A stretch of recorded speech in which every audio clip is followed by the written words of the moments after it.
Hey everyone, Stu here, back with another storytime video, and in today's video we've got some pretty awesome stuff. All right, so we're gonna start out right here. So basically, when I was a youngster in school, once again this story takes place in school.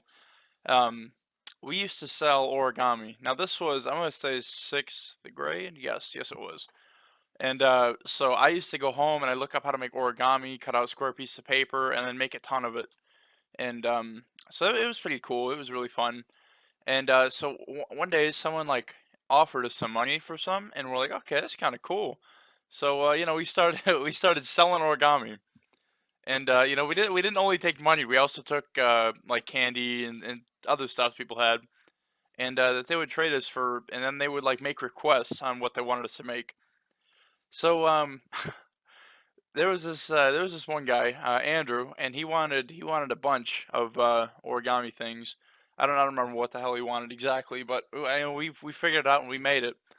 And he paid us in fireballs. You know those candy that they're like a jawbreaker, but they're like really hot. Yeah, those things. So he gave us a bag of those to make. I don't know. It was like 10 or 15 origami things that he requested. So we made them, and everything was good, and it was pretty cool. And he gave us the bag of fireballs, and so we went to lunch. And I don't know how our principal found out about this, but she heard that we were selling origami things, and apparently in my school, that's most schools. I mean, through what I've heard, is that it's like let's see, against the rules to sell stuff in your school. And you see, the funny thing was, our principal didn't tell us to stop. She told us that if we gave them half the profits, we could continue making it and selling it. Get this. Half the profits of a sixth grade little group of friends, half the profits from selling origami. And this school, don't get me wrong, this school had money. Like they were fine, they were set. That's just like messed up, actually. I mean, if you think about it, young kids trying to make money so they can get like snacks at school and crap, and we're out here trying to sell origami, and the school wants half the profits. And we're like, what the actual hell? So we're like, all right, you know what? That's fine. That's okay. And so we started talking about it, about what we were gonna do, and we kept selling. We didn't really give a shit. And I mean, what are they gonna do? Oh, are they gonna get a day of detention or not? Not even. So, oh boy, oh no. So we kept selling the origami and stuff. And but a couple days later, I got called to her office, and she was like, "Well, I heard you're still selling it, so it's right now. You make your decision. You're gonna either stop or you're gonna let us have half the profits."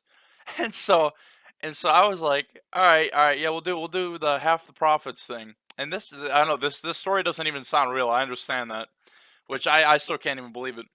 But anyways, I got back. I got back to the lunchroom where we were having lunch and stuff, and I kept making origami and was selling it and stuff still.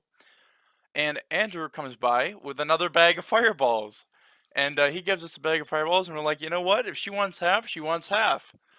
And well, I said that kind of. So I grabbed the bag of fireballs and I kind of walked upstairs towards the principal's office, which my school is really weird in the sense that their security kind of sucked.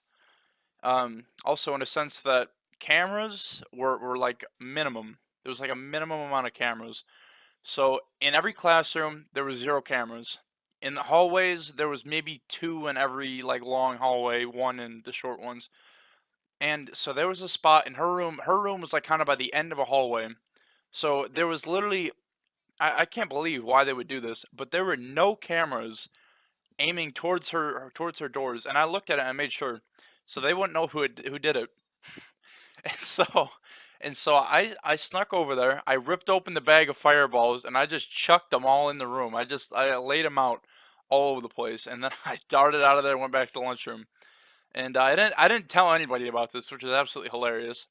But a few days later, I heard people talking about it, and they're all like, somebody whipped like a ton of like fireballs or something in our principal's room. And I'm like, wow, that's crazy.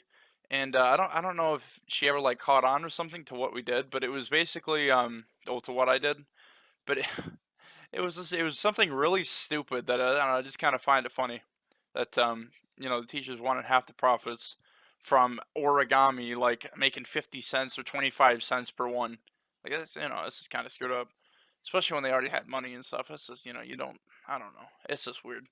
But anyway, I hope you all enjoyed today's video, and if you're gonna sell origami in your school, I would suggest giving your school half the profits, or maybe throwing your superintendent a party, for being a young buddy.